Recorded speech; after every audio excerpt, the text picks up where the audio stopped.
रात्रभर डोळे मिटत नव्हते. आभाळ फाटल्यासारखं पाऊस कोसळत होता आणि सकाळी उठलो तर निसर्गाने आपलं रौद्ररूप दाखवलं होतं. रामकृष्ण हरी मित्रांनो, आम्ही सकाळी झोपेतून उठलो आणि लगेच पाणी बघायला नदीकडे निघालो होतो.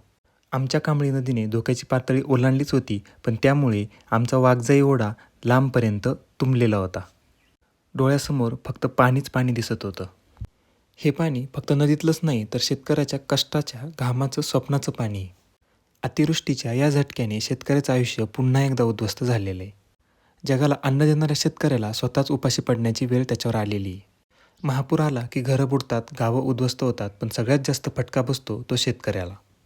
कारण त्याचं जगणं मातीशी जोडलेलं आहे आणि हीच माती निसर्गाच्या रौद्ररूपाखाली वाहून जाते, तेव्हा त्याचं संपूर्ण आयुष्य उद्ध्वस्त होतं.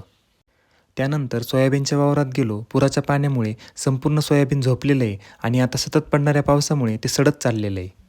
एवढा खर्च करून कांदा लागवड केली आणि आता या सतत पडणाऱ्या पावसामुळे कांद्याची पण तशीच वाट लागणार आहे. विहिरी गच्च भरल्यात, पण पाण्यात शिवार बुडाले आणि शेतकऱ्याच्या आशा पूर्णपणे वाहून गेल्या.